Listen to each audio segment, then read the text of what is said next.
Maintenant, on parle des mouvements spéciaux. Donc, un mouvement spécial, c'est-à-dire qu'il ne concerne pas un client, mais c'est une opération en interne. Donc, c'est des pièces internes. Un exemple d'utilisation, par exemple, supposons que vous avez un article qui se casse. Donc là, on doit le faire sortir de notre stock. On ne peut pas le faire sortir avec un bon de livraison, il n'a pas été vendu. Donc on est obligé de le faire déstocker grâce à un bon de sortie. Mais pour faire un bon de sortie, le système ne propose aucun client ici, donc parmi les clients que je connais, parce qu'il ne va proposer que les clients type spécial. Si par exemple vous voulez le faire sortir comme étant une sortie inventaire, c'est possible. Mais sinon, si pour plus de précision, vous pouvez ajouter un tiers spécial directement d'ici. On va le mettre dans les sorties hors vente et on va lui donner un nom, par exemple, casse. S'il s'agissait d'articles périmés, on créera par exemple le client péremption.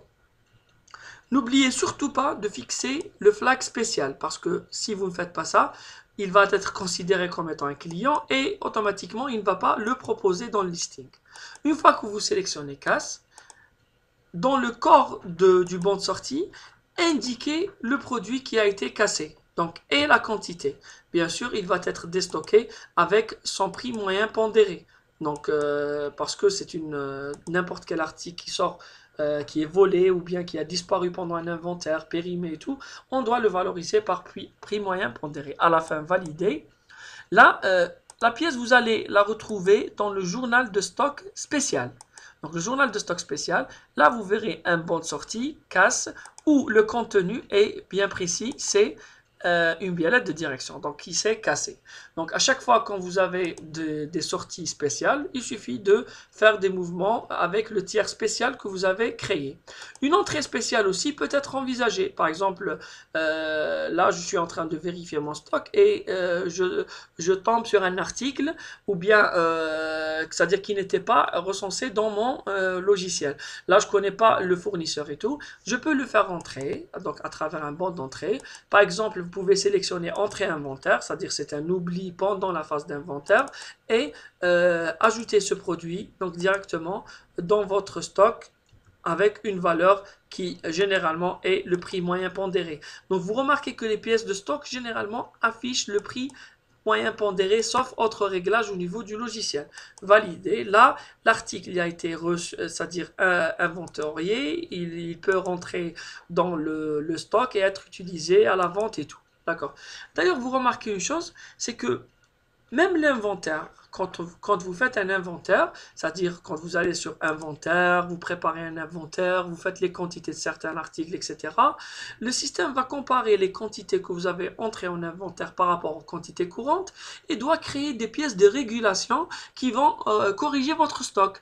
Et ces pièces de régulation ne sont que des bons d'entrée et des bons de sortie pour, c'est-à-dire réguler le stock, c'est-à-dire faire entrer les produits qui étaient manquants et sortir les produits qui ont disparu de votre stock. Maintenant aussi, vous pouvez me demander que veut dire un bon de renvoi ou un bon de réintégration.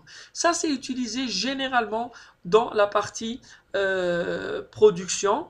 Donc, ou bien quand on va par exemple au niveau pour faire un exposé, on peut aller vers le salon avec des articles à exposer sur notre stand.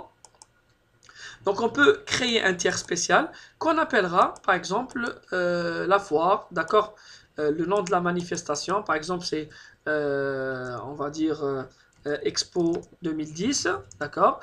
C'est un tiers spécial et là c'est de la marchandise qui va être c'est-à-dire amenée vers le stand. Donc je sélectionne la quantité qui va être exposée ou proposée dans le showroom du stand, etc. Donc, pardon. À la fin, donc, ce bon de sortie peut être validé, imprimé et tout. Quand on termine notre manifestation, quand on restitue la marchandise globale ou partielle, quand vous allez au journal de stock spécial, vous retrouvez le bon de sortie, vous avez la possibilité de le transformer en un bon de réintégration. Et ce bon de réintégration qui va être créé, bien sûr, On peut le laisser par défaut à la valeur créée par copie, c'est-à-dire que toute la marchandise est retournée, ou bien écrire exactement qu'on a retourné 20, plutôt 2 unités, donc les 8 autres, on doit saisir les bons de livraison correspondant à qui ils ont été vendus. Donc de cette manière, vous pouvez créer des mouvements internes. Le bon de renvoi est utilisé en production plutôt. C'est ça, en production. Par exemple, quand la marchandise est réceptionnée à travers un banc d'entrée de l'atelier de production, si elle n'est pas conforme, on peut la renvoyer pour réparation à travers un banc de renvoi. On ne peut pas faire un retour fournisseur parce que l'atelier n'est pas un fournisseur, c'est un tiers spécial. Donc, c'est normal que quand vous entamez une pièce spéciale, vous ne verrez pas les tiers normaux, c'est-à-dire les clients. Aussi, quand vous entamez une pièce commerciale, vous ne verrez pas les tiers spéciaux comme la casse, etc. Ça, c'est tout à fait normal. C'est le flag spécial qui va faire la différence et dire que ça, c'est un tiers spécial ou c'est un tiers commercial. C'est-à-dire les pièces qui sont ici, les 4 pièces internes, on va les retrouver dans le journal de stock spécial qu'on utilise de la même manière que les autres journaux.